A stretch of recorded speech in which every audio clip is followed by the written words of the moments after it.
자, 그러나 하나님께서는 바로 이 요구를 받아들이시면서 하나님의 목적을 위해서 뭡니까? 이제 드디어 뭐예요? 이제 이 세상은 출애굽한 이래로 정복했고 사사슬 거치고 이제 왕국 시대로 가지만 이 세상에 진짜 사사는 없고 참 사사는 없고 예수님밖에 없고 진짜 진실한 공의로 이 땅을 영원히 다스릴 왕도 누구밖에 없어요? 예수님밖에 없다. 하나님의 아들밖에 없다는 것입니다. 그렇기 때문에 이제 드디어 하나님의 왕국, 하나님 나라가 이 땅에 임하시게 하기 위해서 이 왕국을 허락하시고 이 왕국을 사용하시는 것입니다. 그래서 바로 이 다윗 왕국이 세워져 나가는 이 과정을 바로 이 단일 왕국 시대, 이 사무엘 상하를 통해서 이제 다윗 왕국이 세워나가는 그 역사를 하나님께서 쭉 성경을 통해서 우리에게 알려주고 계시는 거예요. 자, 그래서 왕이 먼저 세워지기 전에 사사가 2명 있었는데 마지막 사사가 2명 있었습니다. 자, 마지막 사사 2명 있었는데 이 마지막 사사라는 얘기는 사사기에 나오는 마지막 사사는 삼손이었어요. 그죠? 사사기의 사사는 12명이었습니다. 그래서 12지파에 1명씩 나왔다고 생각하면 된다고 했어요.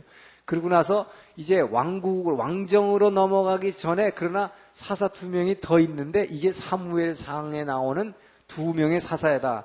그게 누구냐면 엘리라는 사사와 또 하나는 이제 사무엘이죠. 사무엘 자신입니다. 사무엘이 사실상 마지막 사사가 되는데 이 엘리라고 하는 사람은 아주 무능한 제사장이다. 무능한 제사장이요. 무능하다기보다도 사실 굉장히 무책임한 제사장이었다.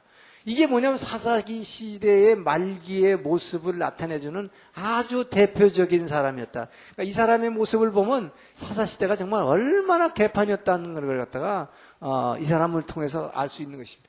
자, 이 엘리는 이렇게 무능한 제사장이었는데 이 엘리는 무능한 제사장이었지만 자, 이 밑에 하나님께서 이 사무엘이라고 하는 제자를 이제 주시게 되죠. 자, 제자 사무엘을 두시게 되는데 그래서 사무엘 상을 처음 이제 펴면은 뭐부터 시작되느냐? 바로 우리가 잘 아는 한나의 기도로 시작이 됩니다. 한나의 기도로 시작이 되죠. 자, 한나를 갖다가 그렇게 대적하고 있는 이 분인나라고 하는 여인, 이 후처로 들어온 분인나라는 여인의 이 여인이 말이야 얼마나 못살게 굴었으면 뭐야 애 못 낳는다고 그래가지고 후첩으로 들어가가지고 그렇게 잘난 척하고 이 한나를 정말 깔아 뭉갰으면 이 한나가 오죽했으면 그 하나님 앞에 성소에 와가지고 이 한나가 기도하잖아요. 한나가 기도하는데 우리가 잘 알듯이 어떻게 했습니까? 정말 막 입술이 그 성소에서는 소리를 못 지르게 돼 있어요. 그러니까 그냥 이 안에서 막 그 분노가 끓어오른 그 분노를 전부 이 분노와 상처를 하나님 앞에 토해내고 있는데 이 막 입술이 막 했던 것 같아요. 그렇죠? 그러니 이 얼마나 무능한 이 제사장은 말이죠. 그게 성령의 감동으로 지금 그렇게 하고 있는 건지 모르고 와가지고 뭐 독주를 삼가라. 이것도 아침부터 술 취했냐? 그거예요. 아침부터 떠들었단 말이에요. 근데 독주를 삼가라라고 이 제사장이 얘기했다는 얘기는 뭐냐? 당시에 뭡니까 벌써? 교회에 아침부터 술 취해가지고 와서 햇소리 하는 사람들이 있었기 때문에 한 소리예요. 예? 그 당시에 그랬다 이 말이에요. 예? 그러니까 독주를 삼가라 그랬단 말이죠. 예? 자, 그런데 이 한나는 어땠습니까? 그렇게 한심한 이 제사장에게 뭐라 했어요? 이 제사장이 뭐예요? 목회자죠. 이 목회자에게 여러분 같으면 모르겠어요. 멱살을 잡았으니까 가가지고 오지. 예? 근데 뭐예요? 내 주여, 내 주여. 여러분 여기서 한나의 이 목회자에 대한 아주 굉장한 순종의 모습을 보여주는 걸 봅니다. 여러분 그렇기 때문에 교회에서 말이죠. 뭐 목사님이 시원찮고 말이에요. 목사님이 능력이 없다. 이거 다 웃기는 소리예요. 그러니까 이 한나는 이렇게 형편없는 무능한 제사장 앞에서 내 주여, 내 주여. 지금 내 사정이 그게 아닙니다. 내가 정말 하나님께 아주 정말 고할 너무나 원통하고 정말 내가 굉장히 내 사정을 이 하나님만이 아신다 이 말이죠. 그래서 여러분 중요한 건 뭡니까? 여러분이 여러분의 상처와 여러분의 마음의 상처와 고통을 갖다가 분노를 사람한테 갖다가 퍼부으면 절대 안 된다는 것입니다. 그죠? 만약에 여러분의 상처와 고통을 분인나한테 만약에 한나가 가서 그걸 갖다 그대로 풀었으면 어떻게 됐을까요? 이게 짐승같이 싸우게 되는 거예요. 이게 사탄은 끊임없이 사람을 짐승하기 위해서 우리를 짐승으로 만듭니다. 그래서 우리의 분노와 상처를 내 상처를 준 사람한테 갖다 퍼버려버리면 그대로 짐승이 돼버리는 거예요. 둘이서 엉켜서 싸움해버리는 거죠. 그래서 바로 성경은 뭐라고 얘기합니까? 바로 너희는 내게 와서 부르짖으라. 내게 와서 부르짖으라. 너의 모든 상처를 주님 앞에 토해놓으라. 여러분, 그렇기 때문에 새벽 시간이요, 얼마나 귀한가 하면은 여러분 마음 가운데 있는 그런 고통과 원망과 상처와 분노들을 사람한테 가서 쏟지 말고 그 하나님 앞에 그대로 다 쏟아 부어내는 거. 이것이 바로 기도입니다. 기도의 능력인 것입니다. 바로 한나는 이 기도를, 그 능력을 알았기 때문에 하나님 앞에 와서 모든 자기의 상처와 그 분노들을 하나님 앞에 막 토해내기 시작했다 이 말이에요. 그럴 때 하나님께서 뭡니까? 너희는 내게 와서 부르짖고 내게 와서 기도하면 내가 들을 것이라. 예레미야 19장 22절의 말씀이에요. 그렇기 때문에 우리는 모든 상처와 분노는 반드시 하나님 앞에 토해내야 됩니다. 자, 그래서 하나님 앞에 토해냈을 때, 자, 하나님이 이 기도를 들으셨고 한나에게 아기를 주죠. 그게 바로 사무엘이었다 이 말이죠. 자, 그래서 이 사무엘을 갖다가 주었을 때 이 사무엘을 나시린으로 바치죠. 나지르. 자, 나시르인으로 하나님께 헌신시키게 하죠. 그러니까 이 참 한나는 참 대단한 것입니다. 자기의 기도로 낳게 된 그 아들을 하나님의 자기의 기도의 열매로서 하나님께 다시 드리는 것이죠. 그래서 이 사무엘을 줬는데, 자, 사무엘에게 하나님께서 이제 나타나시는데, 그 당시 이 사무엘은 성소에서, 자, 그 당시 성소가 어디 있었냐면은, 성소가 실로라고 하는 곳에 성소가 있었습니다. 실로라는 곳에 있었는데, 자, 예루살렘은 아직 도읍하지 않았어요. 이게 예루살렘이라면. 자, 여기가 길갈입니다. 요단강 건너서 처음에 직결한 것이 길갈이죠. 이 밑이 여리고성입니다. 그리고 길갈의 저 건너편에, 길갈의 건너편에는 미스바라는 곳이 있어요. 미스바라는 게 있고, 그 다음에 이 밑에 라마라고 하는 것이 있고, 이게 지금 뭐냐면 사무엘이 주로 재판하고 다녔던 경로입니다. 요 라마에서 위로 올라가면 베델이 있어요. 베델. 성소가 어디 있으냐면 베델에서 세겜 가는 곳에 우측에 있는 곳이 실로라고 그랬습니다. 그래서 실로라는 곳에 성막이 있었다. 그래서 이게 성소입니다. 성소가 있는 곳이 실로였는데, 이 실로에서 사무엘은 이 헌신하게 된 것이죠. 자, 그래서 그 성소에서 하나님의 등이 아직 꺼지지 않았다고 그랬어요. 그러니까 이 성소에 있는 이 등대에 불이 아직도 꺼지지 않았다는 얘기는, 아직도 꺼지지 않았다는 얘기 뭐예요? 얼마나 사사시대가 그렇게 부패하고 타락했으면, 그 음란한 세대로 영적 타락과 성적 타락을 했으면, 그나마 그 성소 안에 그 등대에 불이 꺼지지 않았다는 것을 사무엘이 기록하고 있느냐 이 말이에요. 그 정도로 아주 비참한 시대였다. 자, 그래서 사무엘은 뭐라고 나오느냐? 자, 사무엘상 3장 7절에 보면은 뭐라고 얘기가 나오냐? 그때의 하나님의 말씀이 희귀한 때라. 세상에 여러분, 말씀이 희귀한 때라는 얘기가 무슨 소리예요, 여러분? 말씀이 희귀한 때라. 말씀이 희귀한 때라는 얘기는 뭐예요? 하나님의 말씀을 전하는 사람이 아무도 없었다. 거기다 들으려고 하는 사람도 없었다는 얘기입니다. 이게 얼마나 황당한 시대였느냐. 사사기 말기는 아주 엄청나게 이스라엘이 피폐해버린 거예요. 그래서 이 입다 때만 해도 장로들이 하나님 앞에 와서 부르짖었는데, 삼손의 때에는 장로들이 부르짖지도 않았어요. 블레셋이 우리를 다스리는지를 알지 못하느냐고 삼손한테 거꾸로 그랬단 말이에요. 이게 뭐야? 아주 당연시해버린 거야. 하나님한테 이제 아예 부르짖지도 않는 거예요. 블레셋이 우리를 지배하는 거 당연한 거다. 이렇게 받아들였단 말이에요. 그러니까 오히려 삼손을 세울 때는 하나님이 오히려 이스라엘 백성들한테 가가지고 기도하는 마노아라고 하는 사람한테 찾아가서 삼손이라는 애를 줄 것이라고 하나님이 그냥 직접 가서 얘기하십니다. 왜? 이스라엘 백성이 아예 하나님께 부르짖지도 않았으므로. 그렇기 때문에 사사시대의 말기란 것은 아주 엄청나게 영적으로 가장 밑바닥으로 타락했던 시대다. 그래서 그때의 말씀이 희귀한 때이기 때문에 뭐라 그러냐?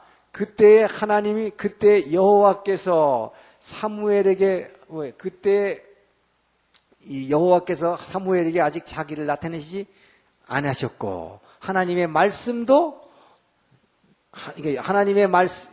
사무엘이 아직 여호와를 알지 못하였고, 그렇게 나와요. 사무엘이 왜 여호와를 알지 못했느냐? 그 뒤에 보니까 하나님의 말씀이 아직 사무엘에게 나타내지 아니한 때라 그랬어요. 이렇게 말씀이 없었단 말이에요. 그러니까 엘리가 이게 얼마나 무능한 제사장이고 무책임하냐 말이에요. 한 번도 자기 제자한테 하나님 말씀을 가르쳐 준 적이 없어. 그러니까 여호와 하나님이 어떤 분이란 것도 몰랐다고 그랬어요. 자, 이렇게 말씀이 희귀한 때에 하나님께서 친히 나타나셔서 뭐라 그럽니까? 사무엘아, 사무엘아 한단 말이에요. 예? 사무엘아. 자, 이 사무엘하고 부릅니다. 사무엘아, 사무엘아 하고서 3번이나 부르시게 되는데, 그때 뭡니까? 사무엘은 자기 선생님이 부르는 줄 알았어요. 자기 스승인 엘리가 부르는 줄 알고, 자기 스승한테 자다가 갔지 않아요? 그때 뭐라 했습니까? 내가 부르지 않았다. 3번째 부르니까, 그때서 엘리가 이거 아마 하나님 부르는 것 같다. 그때서 사무엘이 3번째 사무엘아, 사무엘아 하나님께서 부르실 때에, 주께서 뭡니까? 내가 여기 있나이다.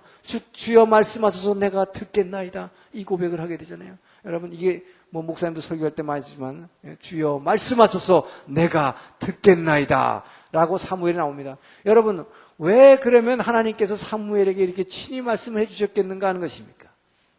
이게 누구 때문에 그러겠을까요? 이 당시에 말씀도 없었고 사무엘은 하나님도 알지 못하는데 이게 뭐겠어요? 바로 그 어머니 한나의 기도였다는 것을 우리는 알 수 있습니다. 이 어머니 한나가 아들을 낳기만 위해서 기도한 게 아니라 아들을 갖다가 그 성소에다 바친 후에도 얼마나 끊임없이 하나님께 기도했겠어요. 우리 아들을 위해서. 그렇죠? 그 기도 때문에 여러분 그 중보기도의 능력이 굉장히 큰 것을 아세요. 그렇기 때문에 여러분 하나님의 음성을 듣는 자, 하나님의 음성을 이렇게 듣는 자는 이때부터 움직이기 시작한다는 것이에요.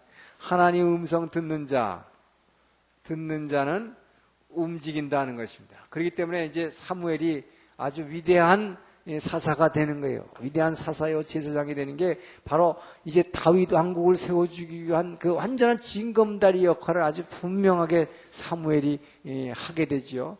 자, 그래서 하나님의 음성을 듣는 자인데 여러분 하나님의 음성을 듣는 방법이 몇 가지가 있죠. 3가지, 한 서너 가지가 있습니다. 자, 하나님의 음성을 우리에게 들려주시는 방법이 하나님이 제일 먼저가 뭐예요? 자, 성경을 통해서.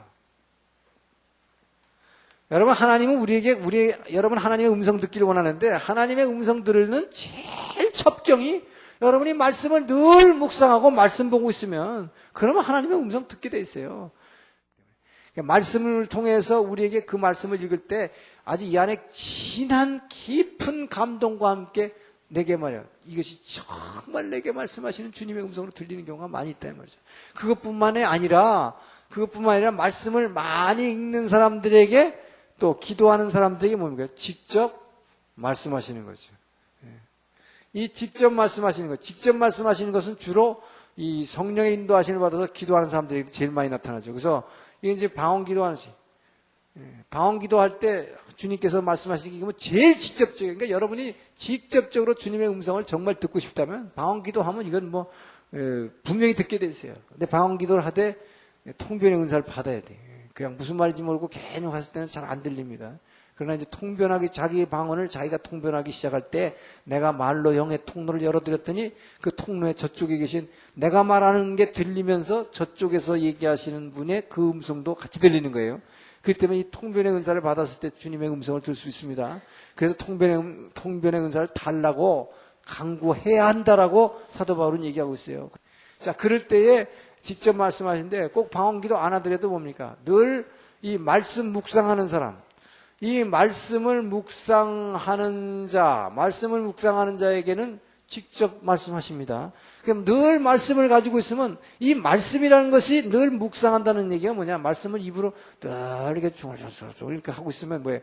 이 기도라는 게 뭐라서요? 말을 입으로 하나님의 말씀을 입으로 시인하고 고백한다. 말씀을 입으로 시인하고 고백하면 뭐가 역사한다고 했어요? 영이 임재한다고 했어요. 영이 역사해. 그렇기 때문에 이 원리이기 때문에 바로 하나님의 말씀을 많이 묵상하고 있는 사람들한테는 직접 말씀이 들린단 말이죠. 그러니까 성경을 통해서도 말씀하시지만 직접 말씀하시는 이걸 체험하는 경우도 여러분 많이 있어요. 여러 경우에 직접 음성 듣는 경우가 많이 있다. 그런데요, 사실은 이렇게 말씀 묵상을 통해서 하는 사람들도 이렇게 하나님의 음성을, 주님의 음성을 조금씩 가끔 듣긴 하지만, 그러나 방언기도 하면서 특히 이게 방언기도만 중요한 게 아니라 방언기도 하면서 이 말씀에 순종하는 삶입니다. 이 말씀에 순종하는 삶을 살아갈 때 아주 분명하게 그분께서 늘 말씀하실 수 있어요. 늘 말씀하신다. 늘 말씀하신다. 예. 자, 그리고 또 한 가지는 뭐냐? 이 환경을 통해서 말씀하시죠. 그래서 우리에게 환경을 통해서 말씀하시죠. 환경을 통해서 말씀하신 건 두 가지가 있어요. 예를 들어서 직접적인 어떤 뭡니까? 직접적인 직접적인 예를 들면 사고 같은 거. 정말 끝까지 여러분 하나님 말씀을 갖다가 안 들으려고 그러고 자꾸 도망가면요. 하나님 이렇게라도 해서 뭐 이건 예수 믿게 하려고 하시는 거니까. 예? 그 직접적인 사고를 통해서 얘기하시면 이런 사람은 뭐야? 구원의 확신이 있기 때문에 뭐 절대로 셀 수가 없어요. 얼마나 세게 말씀하신 거예요, 이거는. 예? 근데 이렇게 직접적인 사고를 통해서 하는 경우도 있지만, 어떻게 하시느냐? 계속 일이 안 되는 걸 통해서, 이게 기가 막힌 거예요. 계속 일이 안 되는 걸 통해서. 내가 뭐 사업하려고 하는데 이거 뭐 하려고 그러면 요거 막히고 저것도 안 되고 저것도 안 되고. 이럴 때 뭐라고 그래요, 여러분들은? 막 하나님 이제 막 입에서 막 원망이 막 나오네. 뭐. 쌍시옷이 막 나오려고 그래, 그냥. 왜 내가 하는 건 말이야. 이렇게 내가 기도하고 말이지. 내가 이렇게 열심히 봉사하고 말이지. 헌금하고 하는데 하나님 왜 안 해주십니까? 막 불평하기 시작하단 말이야. 그죠? 이 불평하기 시작하면 뭐였어, 아까? 이 출애굽과 광야 시대에 나온 대로 광야 생활 계속 연장. 이거는 막 계속 유급. 못 올라가요, 그러면. 절대로 못 올라가. 이게 뭐냐, 이게 계속 일이 안 되는 걸 하나님이 지금 말씀하시는 거예요. 여러분, 이렇게 내가 뭐 안 되고 하는 거, 막는 거로 바로 그분 앞에 엎드리시면 분명한 그 주님의 음성으로 이게 들리는 것입니다. 그렇게 할 때, 안 될 때 하나님 앞에 팍 엎드리면요, 그분이 그때 진짜 말씀해 주셔. 너 내가 너를 얼마나 사랑하는 줄 아느냐.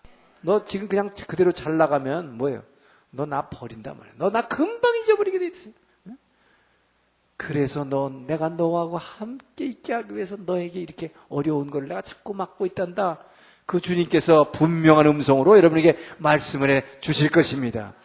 그렇기 때문에 여러분 뭐가 안 되는 거예요. 불평하지 말고 감사해야 돼. 그래서 범사에 감사라는 게 이거예요.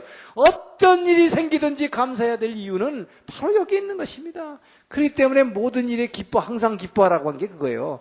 내게 지금 뭔가 안 되고 막히는 것들 주님께서 내게 말씀하고 계시는 것이라고. 여러분들이 그거를 깨닫고 그분 앞에 무릎 꿇기 시작할 때에 그분께서 여러분에게 친히 음성으로 그때 들려주시는 거예요. 너 내가 너를 정말 사랑한다. 정말 사랑하기 때문에 내가 사랑하지 않는다면 너가 갖고 싶은 거 벌써 줬을 것이다. 그러나 내가 너를 너무나 사랑하기 때문에 너에게 있는 이 고통, 너의 앞을 막는 것 나의 손길이다. 내가 하는 것이다. 여러분 이 음성을 들으시기 바랍니다. 이것이 바로 세미한 음성이요. 이것이 여러분 기도할 때에 그분께서 여러분에게 친히 정말 터치해 주시면서 만져주시면서 얘기해 주신다. 여러분 이런 주님을 늘 체험하고 느끼며 사는 여러분 되시기를 예수의 이름으로 축원합니다. 그래서 여러분 이 주님의 음성 듣는 법 굉장히 중요합니다. 그래서 자, 사무엘에게 하나님께서 이렇게 말씀을 하시니까 사무엘이 살아있는 동안에 그의 말씀이 하나도 떨어지지 않도록 이렇게 축복해 주셨다. 근데 이 제자 사무엘의 얘기를 먼저 이제 사무엘 상이 그렇게 시작을 하고 있기 때문에 나오지만은 이 엘리라고 하는 사람이 얼마나 이 엘리의 무능함이라는 것은 뭐 달리 무능한 게 아니에요. 사무엘이 하나님의 사무엘하고 와서 나타나셨을 때 사무엘에게 하신 말씀의 내용이 뭐였느냐? 뭐라고 말씀해 주셨습니까? 너희 스승 엘리와 그의 아들들 홈리와 비나스들 이것들을 내가 심판해 볼 것이다. 그 얘기 하셨단 말이에요. 그러니까 이 엘리 제사장이 뭐라 했냐? 사무엘이 하나님의 음성을 듣고 났는데 사무엘이 그 말을 자기 스승한테 할 수 있겠어요? 없겠어요? 자기 스승 죽이겠다는 얘기인데 그 아들까지도 죽이겠다는데 못했을 거 아니에요. 그러니까 이 엘리라는 사람도 웃겨요. 그러면서도 굉장히 무능한 사람인데도 너 그러지 말고 솔직하게 얘기 좀 해봐. 내게 솔직히 얘기 좀 해봐. 하나님 뭐라고 그러대? 그랬더니 이 사무엘이 순진하고 얘기 다 했단 말이죠. 당신과 그 아들들 하나님이 심판하시겠다고 그랬습니다. 근데 이 엘리라는 사람도 희한한 사람이에요. 그렇게 들었으면 어떻게 해야 돼요, 여러분? 이 사람 제사장이에요. 제사장이라는 사람이 그렇게 하나님의 음성을 그런 식으로 간접적으로라도 들었으면 어떻게 돼? 자기 아들들을 바로 고쳐서 막 매가지를 비틀든지 뭐 해서라도 고쳐야 될 거 아니에요. 그런데 그냥 내버려뒀다. 그래서 이 사람의 무능은 뭐냐? 이 두 아들의 문제입니다. 두 아들의 문제. 이 아들의 문제인데 이 이름이 홈니와 비누아스라고 하는 이 두 아들. 이 사람들은 말이죠. 이 사람들이 어떤 문제를 갖고 있었느냐? 이 사사시대에 있었던 문제를 그대로 다, 그러니까 사사시대 말기에 있었던 문제들, 이 사람들이 그대로 다 가지고 있는 거예요. 그게 뭐니까? 영적 타락. 영적으로 타락하고 성적으로 타락한 것입니다. 이 두 아들이. 이 두 아들이, 여러분, 옛날에 이제 이 왕의 아들은, 그러니까 뭐 사사시대는 아직 세습이 안 된다고 그랬어요. 근데 이 제사장의 아들은 세습이 됐습니다. 그래서 이 제사장인 엘리의 두 아들도 제사장 노릇을 했단 말이죠. 제사장 노릇을 하고 있는데 그 아버지 너무 늙고 그래서 제사장 노릇 하는데 이들이 어떤 짓을 했냐? 제사장 노릇 한다 그러면서 성전 입구에 앉아가고 성막 입구에 앉아 있다가 사람들이 황소를 가져온다든지 이제 양 좋은 걸, 왜 흠없는 양을 드니까 좋은 걸 가져올 거 아니에요? 그걸 갖다 제사 드리려고 가져오면 어떻게 되냐?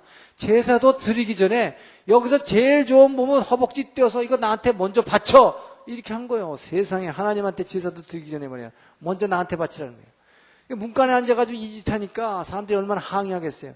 항의해도 소용없죠. 너 그렇게 안 주면 제사 안 드려. 제사 안 돼. 이렇게 해버리니까 그래서 계속 갈취해 먹어. 그러니까 성전의 제물들, 요즘으로 말하면 말이죠. 11조 바치고 헌금 다 드리는 걸 하나님한테 드리기는 지가 쥐주머니에 다 갖다 집어넣은 거란 말이지. 이게 엄청난 영적 타락. 그러니까 하나님은 얼마나 무시하는 것입니까? 이렇게 영적 타락하니까 당연히 성적 타락으로 이어지죠. 그러니까 성적 타락하니까 어떻게 했냐. 성전에서 일하는 그 입다의 딸 같은 경우, 입다의 딸이 뭐라 그랬어요? 평생 이 성전에서 성소에서 결혼 못하고 처녀로 섬기는 이런 사원, 여자 사원들, 이런 여자 사원들을 전부 다 성관계를 다 맺어버렸단 말이에요. 그걸 그냥 전부 말하면 강간을 다 해버렸어요. 그러니까 여러분 생각해보세요. 이 사사시대 말기에 정말 하나님이 이 왕국이 세워지기 전에 이 당시가 얼마나 어두운 시기였는가. 얼마나 어두운 시기였는가. 그렇기 때문에 하나님이 사무엘에게 그 말씀을 통해서 이들을 심판해 보실 것을 갖다가 미리 경고하셨는데도 불구하고 이 엘리라는 사람은 어떻게 했냐. 두 아들을 근데 되게 끔찍하게 사랑한 것 같아요. 그러니까 뭐라고 그러냐. 아들을 불러다가 내 아들들아 너희들이 소문이 좋지 않구나. 이 정도로 하고 말았단 말이에요. 소문이 안 좋았으면 뭐예요. 소문이 안 좋아서 정말 그야말로 다리 몽둥이를 뿌리든지 해가지고 그런 짓 하지 말라고 그래야지. 그리고 엎드려서 기도해야 될 거 아니에요. 회개시켜야 될 거 아니에요. 저 하나도 하지 않았어요. 자, 그래서 여러분 보십시오. 영적으로 타락한 사람은요 반드시 성적 타락합니다. 그래서 여러분이 성적으로 타락하는 사람들 보면은 반대로 얘기하면 성적으로 타락한 사람은 뭐냐? 이 사람은 영적으로 하나님하고의 관계가 전혀 정립이 안 돼 있는 사람이에요. 그래서 그런 사람들이 성적 타락하게 돼 있어요. 그러니까 성적 타락하는 것은 영적 타락에서 오는 것이기 때문에 이 성적으로 벌써 문란하게 된다는 자체가 뭐냐? 하나님하고 관계에서 벌써 이 사람은 마음속에서부터 벌써 멀어져 있다는 것이 분명히 드러난 사람이다. 그러니까 하나님하고의 관계가 분명히 반석 위에 서 있는 믿음은요. 절대로 성적 타락할 수가 없어요. 할 수가 없어요. 그 하나님 때문에 할 수가 없는 것이에요. 자, 그리고 이렇게 무능하다 보니까 어떻게 되느냐? 하나님의 법궤를 갖다가 뺏깁니다. 이게 지금 이스라엘 역사상 한 번도 없던 일이 이때 일어나는 것입니다. 하나님의 법궤를 갖다가 탈취를 당하는 거예요. 탈취를. 이게 뭡니까? 블레셋이 쳐들어왔단 말이에요. 블레셋이. 자, 이제 이 삼손이 마지막까지 자기의 사명을 다 감당하지 못하다 보니까 이제 블레셋이 점점 커져가지고 이스라엘을 완전히 지배하기 시작합니다. 그러면서 이스라엘을 지배하기 시작하면서 이들이 쳐들어오니까 이 실로에 있는 지금 엘리가 뭐야? 자기가 제사장이니까 뭡니까? 이 사사니까. 사사라는 건 뭐래서 왕 노릇도 다 해야 되고 제사장 선지자 노릇 다 해야 되니까 뭐예요? 지금 전쟁을 해야 되는데 전쟁을 보니까 게임이 안 되는 것 같아. 그러니까 어떻게 하냐? 실로의 성소에 있는 법궤를 가져오라 그렇게 명합니다. 이게 뭡니까? 바로 오늘날도 이런 사람들 굉장히 많이 있어요. 영화 드라큘라 보면 말이죠. 십자가를 딱 떼어 막 그냥 귀신이 불러가. 여러분 그거 아니에요. 그거 아니에요. 이런 물건이 무슨 능력을 행하는 건 절대 아닙니다. 성령께서는 살아계신 주님입니다. 부활하신 생명지입니다. 그분은 모든 에너지의 원동력이요 살아계신 분입니다. 그 살아계신 주님이 어떤 물건에 붙어 있는 거 아니에요, 여러분? 예. 그래서 흔히들 그렇게 생각해. 그러니까 엘리는 뭐예요? 이게 무능한 거예요. 영적인 영성이 하나도 없는 지도자는 이런 짓 한단 말이에요. 법궤, 하나님의 법궤를 갖다가 제사장이 메고서 요단강을 밟았더니 요단강물이 갈라졌거든. 예? 그러니까 뭐예요? 이것이 능력이 있는 것으로 생각해요. 이 법궤만 가져오면 여기 하나님이 임재하니까 법궤를 가져와라. 그럼 전쟁이 이길 줄 알았단 말이에요. 천만에 법궤를 빼앗겨버렸대. 여러분, 이 40년 동안 광야 생활을 하는 동안에도 모세가 40년 광야 생활하고 이 요단 동편에서 전쟁했지만 법궤를 뺏긴 적은 없어요. 하나님이 임재하시는 이 법궤를. 그런데 이 어리석은 이 참 엘리로 말미암아 이 법궤를 빼앗겨 버린다. 이 법궤를 빼앗겨 버렸을 때 하나님은 어떻게 합니까? 하나님은 하도 황당해 가지고 7개월 동안 이 블레셋의 법궤가 뺏겨가서 가가지고 이리 갔다 일로 갔다가 이 지방마다 순회를 하게 되는데 이 법궤가 가는 곳마다 어떻게 되느냐? 이들이 섬기는 다곤 신전에다가 그 신전 안에다가 법궤를 갖다가 뒀더니 그 다곤 신이 어떻게 됐어요? 모가지가 부러지고 팔다리가 부러지고 그냥 자기네 말하면 우상신이 그대로 그냥 부러져 버리면서 꼬꾸라져 버리는 거예요. 그런데다가 막 그냥 독종이 생기고 막 엄청난 재앙이 일어나니까 이거 여기에서 그 핫포테이토라는 말이 나왔어요. 이게 핫포테이토 뜨거운 감자다. 그래가지고 뭐야 에비 안 받을 거야 나 이거. 서로 자기네 동네 올라가면 아이쿠 안 돼 왜 우리한테 이걸 가져오냐고. 그래서 서로 똥볼 차다가 결국은 다시 돌려보내잖아요. 결국은 하나님이 그 방법으로 법궤를 찾아오게 하십니다. 어쨌든 이렇게 무능한 사사였다. 그러나 여러분 다시 강조하지만 이렇게 무능한 목회자였지만 한나는 끝까지 이를 섬겼다는 것입니다. 그래서 이렇게 무능한 사람에게 결국은 사무엘을 갖다 바치면서도 나의 주여 내가 당신 곁에 그때 서서 내가 그렇게 눈물로 기도하던 그 여인입니다. 내 기도의 내 기도의 응답을 하나님께 하셔서 그 응답으로 이 아기를 주셨기 때문에 이 아기를 하나님께 드립니다. 이렇게 해서 맡긴 것이죠. 자, 그리고 나서 이제 이 사무엘 사사가 등장합니다. 사무엘이 등장하죠.